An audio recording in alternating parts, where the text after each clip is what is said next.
Hey guys, Micah, welcome to the podcast. We're actually doing part 2 with Scott. I'm just super excited that he's here. And if you were with us last week, you know that the content we're talking about here is like blow your mind, real, nitty gritty, not too granular. Yeah, granular. Not too granular content. So guys, stay tuned. Let's get started.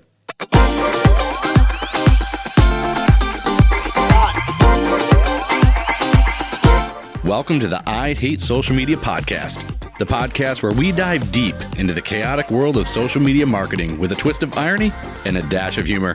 So whether you love or hate social media, join us on this journey as we uncover the secrets to making it work for you. When you started doing like Rogue Worship Leader, you said finding your tribe. I mean, was there a time or a moment when it kind of exploded and became its own thing?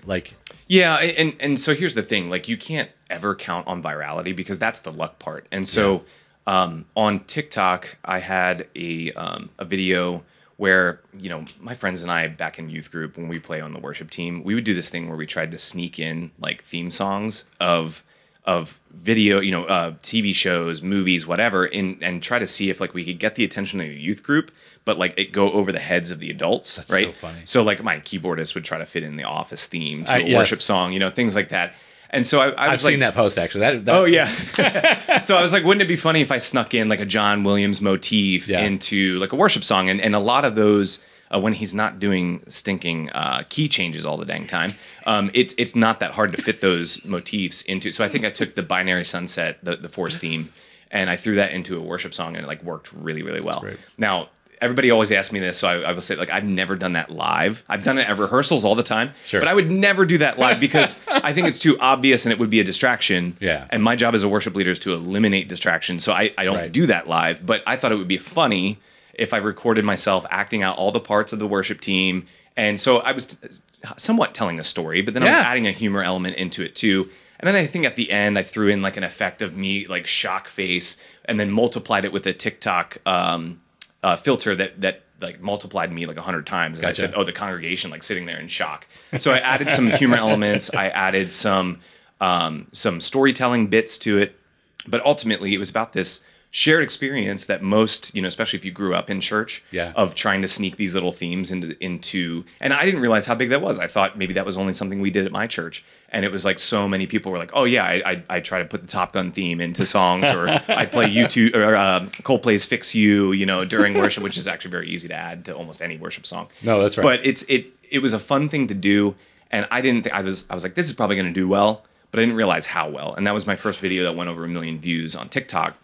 Which is funny because I posted the exact same video to Instagram and it barely broke 100K. Wow. So it was definitely like more tuned to the TikTok audience. That's right. And here's the other thing too, like another bit of advice that I give my clients and that I even do myself is don't ever be afraid to repurpose content or repost. Okay. Even if it's like 6 months later, because even something as memorable as that video. Sorry, hold on. Bubble in my throat. Cut that part out, please. Can do. So even something as memorable as that video, which a lot of people still remember, they appreciate when I post it again. Or there's people that are maybe new followers or haven't seen it yet, that they're appreciative of this post because they think it's new content. So like we as content creators like sometimes think that like, oh, I can't post this again because people are going to remember. Fresh. Yeah, it's all got to be fresh. And it's like, no one cares. No, literally nobody cares. There's so much content out there that I've reposted things 3 months later. And I have people that I know, I've seen their handles before. They're like OG followers. I know they've liked this post 3 months ago. They're liking it again. And now they're leaving a comment like, OMG, I'm dead. And I'm like, you've seen this 3 months ago. I remember that because I created it and I monitor the content or the comment section. But they don't remember that because they've seen 100,000 pieces of content since then. Yeah. So don't ever be afraid to repurpose content. So I've actually reposted that same Force theme video twice on Instagram. The first 2 times it did not take off. And then the third time I posted it, it got 2 million views on Instagram. That's unbelievable. So, and that's the thing. People are like, what's your strategy for social media? There is none because you're at the mercy. It's not the algorithm. People keep blaming the algorithm. The algorithm is based on human psychology. Right. They've tried to tap, it's not perfect, but they've tried to tap into the human psyche in how and it's always changing. That's right. Because people's content consumption always changes. So you're never gonna you can have a repeatable system on a spreadsheet somewhere where you're like, this is our content strategy. It may be obsolete in 2 months. That's right. Oh man, we're back to stale again. Yeah, exactly. Oh, see, I think that's the thing. I think every company, it's kind of the way businesses do things, right? Yeah. Oh, there's a problem. What's the fix? It's this. Okay, cool. We can move on to the next thing. That's taken care of. Yeah. That is the wrong way to approach social media. Yeah, absolutely. Like in my company too, and I'm going to throw them under the bus a little bit. We always talk about like growth levers. Okay. Or content levers. Like, what are some repeatable levers? And I hate all the corporate jargon. It's the worst. Sick of boiling the ocean. I'm sick of circling back. It's horrible, right? But this whole lever idea, running up the flagpole, all these things. Oh man, corporate jargon it boils my skin. But this idea of a lever implies like a binary on-off. Yeah, right. That's right. And it's like, that's not how your content strategy should be. Let me get a little bit nerdy with sound gear here for a little bit. It should be a fader, right? You know? And not just a fader, an on-off fader, a crossfade. Yes, because sometimes you have to pivot. Sometimes that's right. Content should be organic and authentic real, and other times there is an appropriate time where it can be produced really, really well. And you can have fantastic sound, fantastic visuals. Like you can add some effects. Yep. You can try to grab attention. There's a time and a place for everything. So to have just this like set it and forget it mentality of I'm going to pull this lever, this is going to help my content do well. It's not, because social media is constantly evolving. You have to evolve too. I think that's true for like even for me right now. One of the things I'm trying to figure out this whole podcast thing first because it's a lot. I mean, it's a lot to learn and do. But I definitely want to switch out our content from this. This is the high polished stuff. Yeah. To literally face in front of a phone. Yep. Because first of all, I think people just appreciate the variety, and also I think you're reaching them in a different way. Yeah. So when they're consuming stuff, they just experience it different, and I think they appreciate that. It helps with the authenticity. Yeah. You feel like, okay, so they like the high polished stuff, and then they get you in a more real way. Yeah. That's why the behind the scenes stuff is so popular. Oh, People like to see somebody that they like. They get to see them kind of in action, doing their thing, working their magic. Yeah. I think all that stuff helps. And I agree 110% with that. The problem is a lot of companies, they focus too much on format. And if you tell them, okay, high polished is out, authentic is in. Yeah. At the end of the day, content is still king. Right. So you still have to hit one or more of those 3 E's. Yes. Or the content's not going to resonate. So like you can have, said. Yes. Now everything's going organic. We have to pull out our iPhones. We got to ditch the scripts. We have to do UGC, all that kind of stuff. It might be a scripted iPhone thing. You know what I mean? Yeah, it might be a scripted iPhone thing. You can do that. But if you just focus on format and what it looks like and say, but we're doing organic, we're doing authentic, what's going wrong?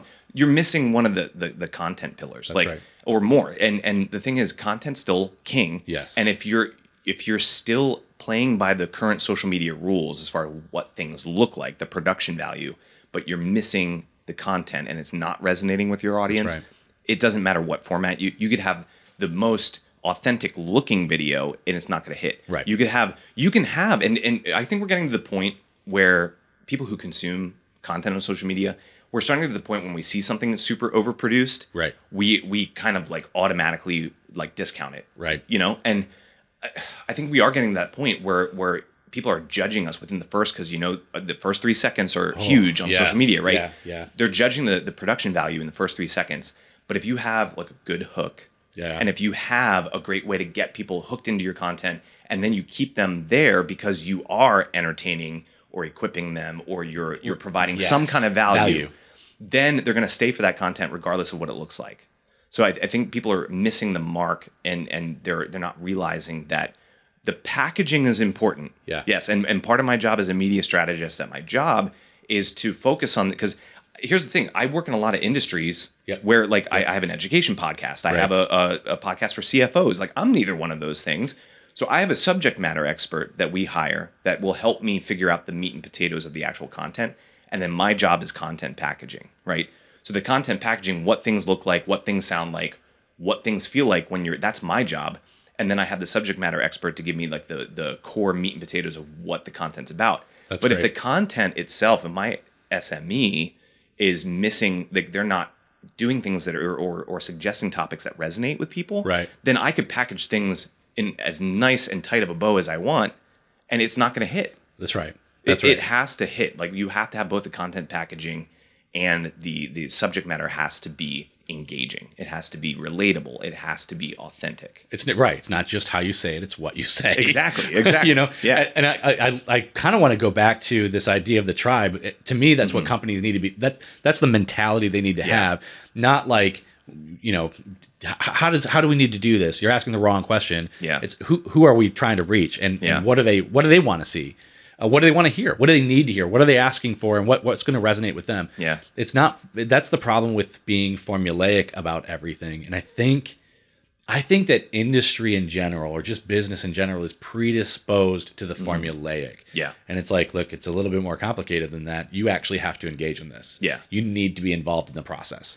Well, and the problem is that a lot of people in marketing, they focus on like their ICP, right? So we say building a tribe or building a follower base. Right. At the end of the day, marketing managers, CEOs, CMOs, like they don't think of things in terms of, they want an audience, right? Sure.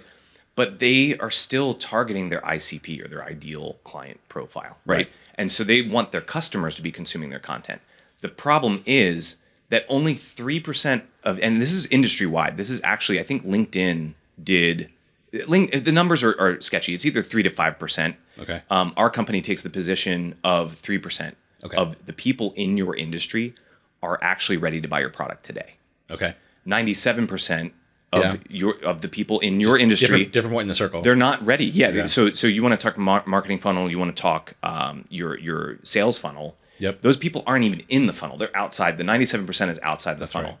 So if you want to create content that's going to resonate with your industry, you can't market to the 3%. Correct. Because then that ends up being an ad, right? That's right. And you're not trying to sell your product. If you yes. want to market to the 97% of people who are not ready to buy, eventually they might be ready to buy. That's right.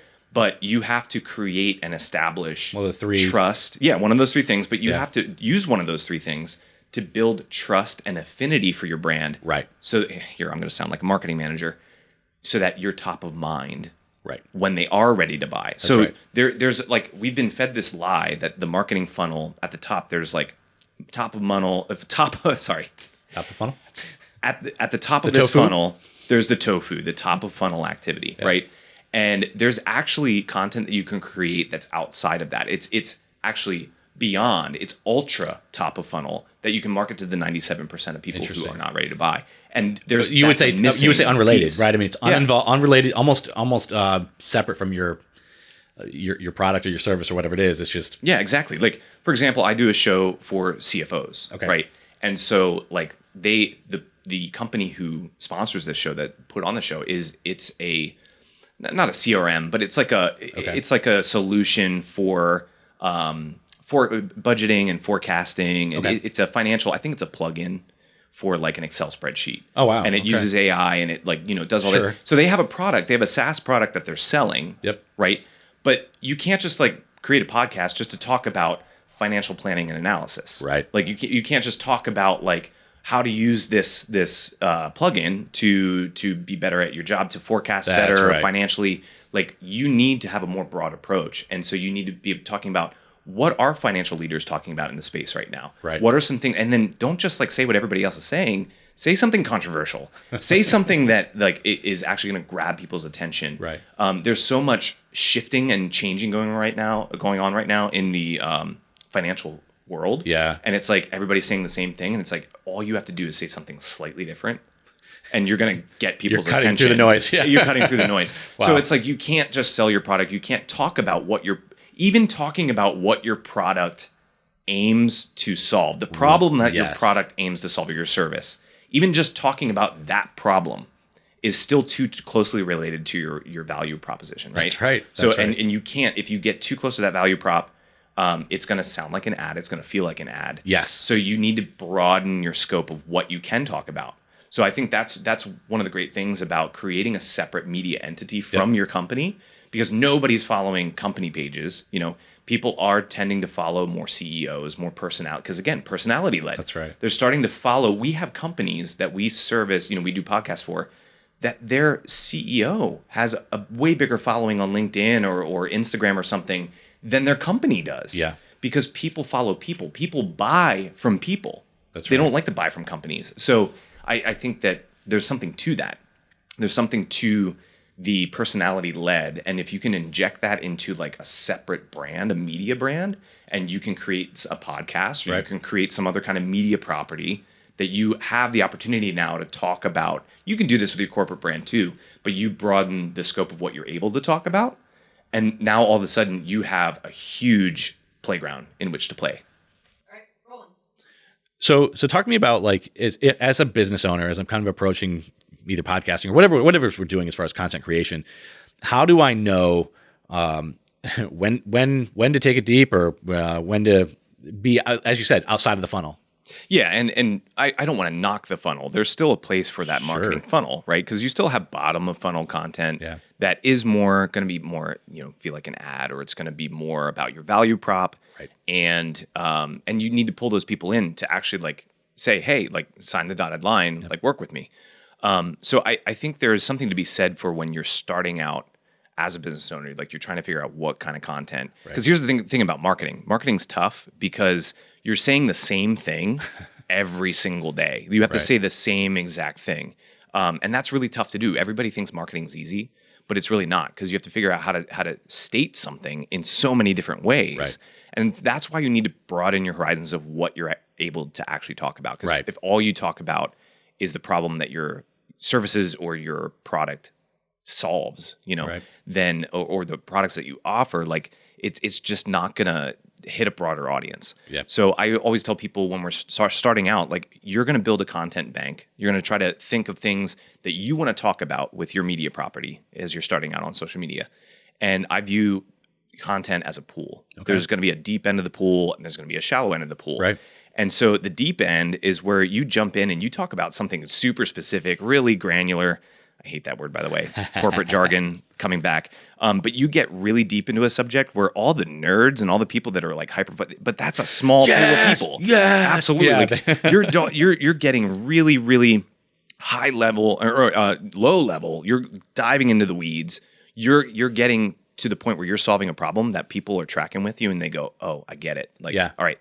But then you're going to lose a ton of your audience. So that's why you need the shallow end of the pool where you talk about topics that are going to reach that broader audience. And maybe you're going to lose your experts, the people that can dive in deep with you, because they already know that. This is content that they already know. But you need both sides of the pool to have a well-rounded content experience for everybody. That's right. So, and it's a funnel in and of itself, because as you bring in people into the shallow end of the pool, you're guiding them out into the deep end of the pool you. That's right. And taking them to those more detailed and nerdy and granular topics, because they eventually want that, but they might be a beginner right now. They don't, they want to go with your product or service, but they don't know how. So another analogy I like to use, we were talking offline about baking a cake.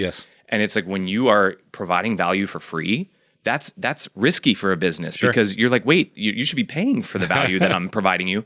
But if you can do something, but like give somebody the recipe to the cake and help them bake it 85% of the way, then one of two things will happen. They will either figure out the other 15 by themselves, and good for them. They can DIY what you could have provided for them. Or when they get frustrated at 80% and the cake's not ready yet and they have a deadline, they're going to hire the person that can help them take it the rest of the 20%. It's because there's only two things that anybody can leverage.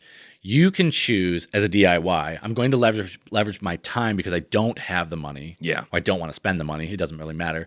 Or conversely, and we're all hoping to get to this place, I can leverage my money for time. And I'm going to hire you because I've got the money resource. I don't want to learn what you do. I can't, I mean, why would I? I've got other things that I'm good at. This is where my time is best spent. So I'm going to leverage money to do that. Absolutely. And so I think that's kind of the name of the game. And what you're helping people do, 85% baking the cake, is they probably aren't prepared truly to do 100% anyway. And so that way you're not giving away the farm, so to speak. But you're getting them far enough down the road that you're becoming the valuable resource. So that when they are ready to proceed and they're like, man, I trust this person, I trust this company.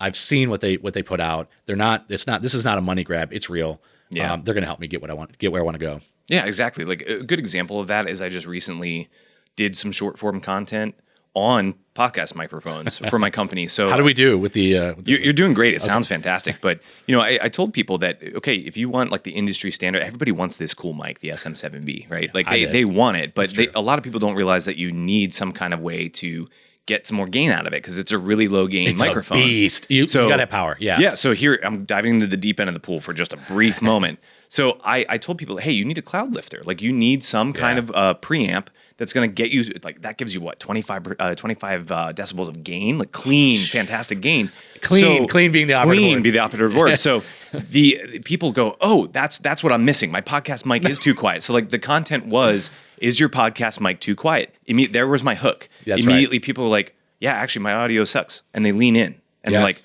what are you going to say next? So I tell them about the gear part of it. Right. But then I left out, you still have to give your preamp some gain. You still have to have a good board. You still have to have a good preamp system on your soundboard. So there's other pieces there that I didn't give them that 15%. That's awesome. And then I literally had a client, they wanted to do an audio podcast, not a video, but we offer both. And so they came in going like, our audio sucks. We wanted a studio to figure this out anyway. We saw your post about podcast mics. Awesome. And they came to us because they were tired of figuring it out on their own. They came to us, hired us, and then we upsold them on video podcast. Nice. Because they saw the quality that we provided. That's right. And they were like, that was even further out of their wheelhouse. They were having trouble with audio. They couldn't even grasp video. And they're like, you know what? It would be nice to have a video podcast, but we don't even know the first thing. They would look at the recipe card of a video podcast and just throw it away. Like they wouldn't even start. That's right. So and that's the thing, that you get to a place where suddenly you don't even know the world of possible. Yeah. You start, when you get to with an actual expert and you start saying, I'd never even, that's a question we'd even ask. Oh, it opens up a whole new world. World. With my job, what I do, I have to do research on some of these industries that I do podcasts for. Yeah. And all of a sudden my algorithm gets screwed up beyond repair. Oh, so I see all these and I'm seeing a side of Instagram I've never seen before. And I'm like sitting here who would buy this SaaS product, right? Of this company that I'm trying to like build a podcast and a media property for. And all of a sudden I start seeing how deep that pool goes. And I'm like, oh man. So yeah, it's like you said, as soon as you talk to somebody who knows what they're doing, it opens up this world of possibility. And so that's what you get, these business owners who want to do something and they don't realize the what they're stepping into. And to use, because I'm a huge Star Wars nerd, to use a quote from Obi-Wan Kenobi, it's like you're taking your first step into a larger world. Like that's right. That all of a sudden your world changes. Yeah. You want to do something, you're setting out to do some kind of marketing effort, and you don't realize the pile that you just stepped in. It's right. It's deep, it's wide, and it's like you need help trying to achieve what you're trying to achieve. P.S. Darth Vader's your dad. Yeah, yeah. What I mean? That would have been nice information to get for sure. Yeah. Oh man, so good. That's great. I think that's spot on. I think that more companies need to realize like in their own pool, so to speak. Yeah. And it's so cool. I love the fact that they came to you just for a fix based off of something that you provided, and they started to open up and go, this would be so infinitely better than what we were doing. Yeah. It'll sound better, but now we're gonna have this whole thing. Yeah, that's really cool. What's awesome about marketing is that if you just constantly talk about the value that you provide, right. You're almost placing that on the listener, like we're valuable. But once you hook people in with a little bit of value, that's right, and they realize what actual value you can provide on their own, that's right, then you get bought in. And and not to toot my own horn, but I have a lot of clients who they did not realize the true potential of the value that our agency provides. Right. And they're fans now. They're absolute fans of what we do. And I even had a client churn, and they were like, you know what? I'm not going to be at this company that much longer anyway. The next company that I go to get a marketing job at, I'm coming to you guys immediately. They were such a cheerleader for what we did. And we didn't toot our own horn to say we're valuable. We just fed them a little bit of value. They realized the rest on their own. Yeah. Yeah. And part of that had to do with some comparisons. They had been with another podcast agency, and there was a stark contrast between what they provided and what we provided. So that helped a little bit. But when people realize the value that your company provides on their own, it changes things. That's right. You get fans. You get people that are bought in, and you're not the one sitting here going, like, look at me, look at my value prop. You guys, I'm just curious about that, right? Like, so a company comes and they want to do a video podcast, or maybe they come and they wanted help with an audio podcast, but then you talk to them about the possibility of video and all that stuff. A lot of that stuff is produced actually in houses, not studios per se. Yeah, it depends. We Seems have like that's a shift, I guess. It is. A lot of people are starting to use things like we use Riverside FM, which is a Zoom call based kind of recording studio setup. And so we do a lot, and we used to do a lot of remote recordings like that. Okay. But I think people are starting to get sick of that, split screen, one person's, and they're obviously at home. Right. So we do try to have our clients invest a little bit in their setup. Yeah. We're telling people, please don't let it look like a Zoom call. Look a little bit more intentional or purposeful. Get a better camera. We help them with cameras, microphones. We even do a set design for them to help kind of spruce up their office a little bit. Yeah. So we try to combat those things because it does look very homemade. Oh boy. And when you're doing the remote recording. Yep. But we also have a studio in Orlando where part of the package that we provide on our upscaled packages is we'll fly you down to our studio and we'll batch record in person, because just like this, it's so much better. How much can you do? How much can you do? Because I'm batch recording is the way of the master. I'm just going to tell you. It is, yeah, absolutely. You're crazy. Try to piecemeal stuff. You'll go mad. You will. Yeah, there's limitations. There's physical limitations and mental limitations. Oh, yes. And because I'm a musician and I lead worship every Sunday, I'm always telling my hosts to hydrate, and because you hear that start to happen, and the dry mouth thing. Yes. And I'm like, hydrate, so there's those limitations too. We try not to do more than 4 podcasts per day. And even that's a bit much. It depends on my client, but that's my peak limit. So we'll do. I think that's fair. We'll do 2 in the morning. We'll break for lunch. We'll do 2 in the afternoon and call it quits. And usually, they're depending on the client, they're mentally spent by that 4th episode. And those are more hour-long podcasts. Yeah. So we have a limit to. We try not to go over 35, 40 minutes. Oh, see, I think that is a sweet spot. Yeah. Okay. I mean, it may not always be. It is now. Right. No, for sure. But the commute thing you mentioned as well offline, that 20 to 30 minute sweet spot. But the more I talk to people, there are people that do commute for longer than that. They do too. So especially these, the people we're trying to reach, CEOs, decision makers within companies, they might be on a way longer commute because they might be an hour away from their job, or they may be remote and maybe they're running errands and they're listening to a business podcast. So yeah, 40 minutes is super pushing it for us, but it depends on Joe Rogan gets away with 2 hours, and everybody wants to come in. We do have one of our studios we call the Joe Rogan room because it looks very much like that set. That's great. And there are some people that use it, and we don't exclusively record B2B podcasts. We have some exceptions to our clients. So there will be some people that use that and they may go for an hour. Okay. But it all depends on what you're trying to achieve. But if it's business related, it's tough. You don't want to do more than 40 minutes. It gets to be a bit much. All right. Well, Scott, we're going to wrap it up. I can't thank you enough, man. This was insightful. And for me, energizing. I mean, and honestly, a little oddly affirming. That's good. I have these thoughts in my head, and just hearing you talk, I'm just like, this guy gets it. You really do get it, and it's super valuable. It has been for me a pleasure and a delight to have you here. Man. And hope to have you back again. And when we have 100,000 followers and everything. No, but I appreciate it. And man, we'll catch you guys next time. I think you guys are gonna love seeing me get interviewed, because I don't even know how I'm gonna be as an interviewee. So we'll see how that goes. Oh, it's different. I'm used to sitting on the producer side over there, so this is weird for me too. Take my couch thing, so we'll see how it happens. So, all right, brother. Hey, thank you. We'll catch you guys next time. Thanks, man.